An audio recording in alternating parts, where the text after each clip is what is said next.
নমস্কার বন্ধুরা, ছাদ বাগানে আপনাকে স্বাগত।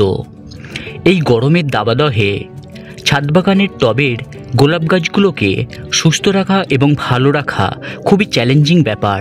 তবে চিন্তা করবেন না বন্ধুরা, আজকে আমি এই ভিডিওটিতে গোলাপ গাছগুলোকে এই গরমেও কিভাবে সুস্থ রাখবেন তার পন্থা বলে দেব। তাই জন্য ভিডিওটি সম্পূর্ণরূপে দেখুন, স্কিপ করে দেখবেন না।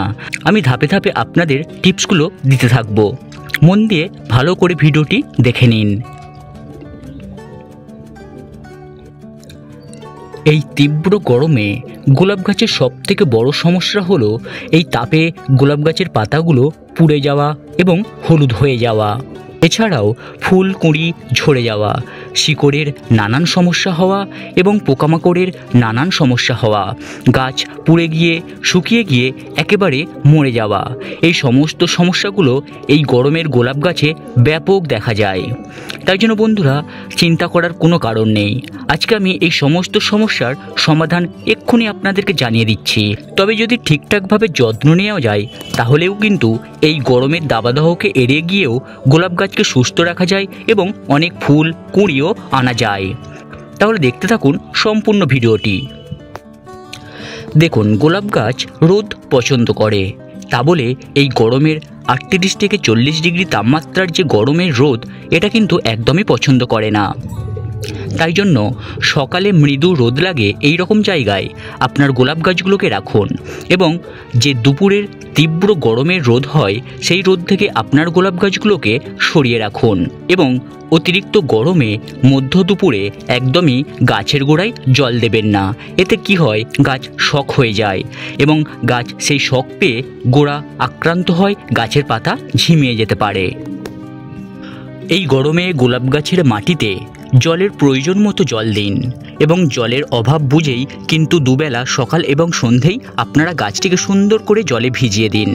দেখবেন এতে কিন্তু গাছ আপনার খুব ভালোভাবে জল টেনে নেবে এবং সুস্থ থাকবে, সবুজ থাকবে। কিন্তু অতিরিক্ত জল দেবেন না। গাছের মাটিতে জমে আছে এই রকমভাবে যদি জল দেন তাহলে এই গরমে গাছের মাটির ভিতরকার যে শিকড় থাকে সেটিকে একদম সিদ্ধ করে দেবে, একদম ফাঙ্গাস অ্যাটাক করবে। তাই জন্য কিন্তু আপনার গাছের শিকড়টা আক্রান্ত হয়ে যেতে পারে। গাছের যদি শিকড় আক্রান্ত হয়ে যায় তাহলে সমগ্র গাছ কিন্তু এফেক্টেড হয়ে যাবে, যার ফলে হঠাৎ করে ঝিমিয়ে যেতে পারে, গাছ কিন্তু মারাও যেতে পারে। তাই জন্য আপনারা অতিরিক্ত জল একদম দেবেন না। পরিমাণ মতো সকালে এবং পরিমাণ মতো বিকেলে সুন্দরভাবে গাছের গোড়ায় জল দিন প্রয়োজন মতো। এই গ্রীষ্মের সময় গোলাপ গাছে ব্যাপক পোকামাকড়ের আক্রমণ হয়। এই পোকামাকড় থেকে বাঁচতে আপনাদের কি করতে হবে, 15 দিন অন্তর নিম অয়েল ব্যবহার করতে হবে। এছাড়াও নানান সুন্দর সুন্দর পেস্টিসাইড আছে গোলাপ গাছের জন্য, যেগুলো আপনারা অনায়াসেই ব্যবহার করতে পারেন। কিন্তু এই গরমকালে পেস্টিসাইড ব্যবহারের জন্য একটু অতিরিক্তই সাবধানতা অবলম্বন করা উচিত, কেননা এই গরমে যদি আপনারা রাসায়নিক কীটনাশক ব্যবহার করেন এতে কিন্তু গাছ এফেক্টেড হতে পারে। তাই জন্য একটু বিরত থাকা উচিত এই সময়ে এই রাসায়নিক কীটনাশক ব্যবহারের ক্ষেত্রে। এই গরমের দাবদাহে ছাদ বাগানের টবে মাটি শুকিয়ে যায়, যার জন্য আপনারা গাছে মালচিং করতে পারেন, ভার্মি কম্পোস্ট দিয়ে করতে পারেন, শুকনো পাতা দিয়ে করতে পারেন, গোবর সার দিয়ে করতে পারেন। এছাড়াও গাছে খাবার হিসেবে আপনারা ভার্মি কম্পোস্ট ব্যবহার করতে পারেন এবং আপনারা তরল সারকে অনায়াসে ব্যবহার করতে পারেন। মাসে 2 বার 15 দিন অন্তর আপনারা তরল সার ব্যবহার করুন। এতেই কিন্তু এই গরমে গাছের সুন্দর খাবার পেয়ে যাবে। আপনারা যদি এই সময়ে রাসায়নিক খাদ্য প্রয়োগ করেন গাছে তাহলে কিন্তু গোলাপ গাছের পাতা হলুদ হয়ে যাবে এবং যা কুঁড়ি এসেছিল সব ঝরে যাবে। তাহলে একদম কিন্তু রাসায়নিক সার ব্যবহারের থেকে বিরত থাকবেন আর গাছের মাটিতে সুন্দরভাবে ভার্মি কম্পোস্ট কিংবা জৈব সার ব্যবহার করবেন।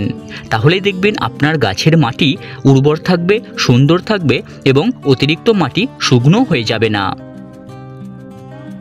এই গরমের সময়ে গাছে যে সমস্ত অবাঞ্ছিত শুকনো ডালপালা আছে, ফুলের অবশিষ্টাংশ আছে, শুকনো পাতা আছে, সেগুলোকে সুন্দরভাবে কেটে দিন এবং যে সমস্ত শুকনো ডালগুলো আছে কিংবা আপনারা প্রুনিং করতে চাইছেন সেগুলো সুন্দরভাবে প্রুনিং করিয়ে ছায়ায় গাছটিকে রেখে দিন।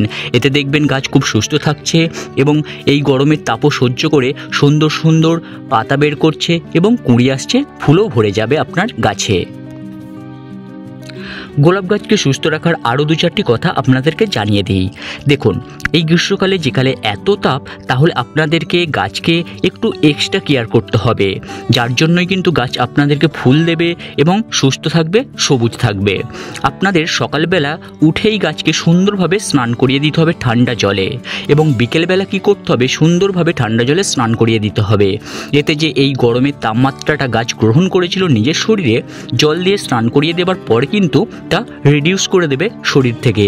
এতে কিন্তু গোলাপ গাছের ক্ষেত্রে খুব ভালো হয়। এই কাজটা কিন্তু আপনাদের অবশ্যই পালন করতে হবে। এবং 1 মাসের মধ্যে গোলাপ গাছের মাটি আঁট হয়ে গেলেই আপনাদের কি করতে হবে, কোনো একটি অস্ত্রের মাধ্যমে মাটিটিকে আলগা করে দিতে হবে, যাতে অক্সিজেন পৌঁছায় এবং গাছের শিকড়টিকে সঠিকভাবে বৃদ্ধি করতে সাহায্য করে। তাই জন্য মাটিকে একদম আঁট হতে দেবেন না এই গ্রীষ্মের সময়ে। এটা কিন্তু গোলাপ গাছে একটু নজরদারি করবেন আপনারা। এই সমস্ত কাজগুলো করলেই দেখবেন আপনার গাছে কিন্তু কুঁড়ি আসবে এবং কুঁড়িগুলো সহজে ঝরে যাবে না, ফুলে পরিণত হবে এবং আপনার পাতাগুলো আর হলুদ হবে না, দেখবেন সুন্দরভাবে সবুজ রঙে ভরে থাকবে। আপনার গাছটা ঝাঁকা হয়ে উঠবে, আপনার গাছে অসংখ্য গোলাপ ফুল হবে, কোনো রোগবালাই থাকবে না।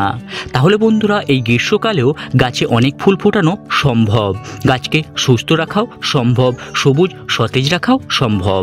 এই সমস্ত টিপসগুলো পালন করুন। আমি যে সমস্ত টিপসগুলো বললাম এগুলো একটি স্বাভাবিক এবং সাধারণ টিপস, তার সত্ত্বেও কিন্তু ছাদ বাগানিরা এগুলো মনে রাখে না বা এগুলোকে এড়িয়ে যান। আমি আবারও আপনাদেরকে এগুলো মনে করিয়ে দিলাম। আপনাদের যাদের সমস্যায় পড়েছেন তারা কিন্তু অবশ্যই করে এই সমস্ত টিপসগুলো পালন করুন, দেখবেন ভালো ফলাফল পাবেন। এছাড়াও যদি আপনাদের গোলাপ গাছের অন্যান্য সমস্যা হয় তাহলে আমার এই ভিডিওর কমেন্ট বক্সে জানাবেন, আমি যথাযথ উত্তর দেওয়ার চেষ্টা করব।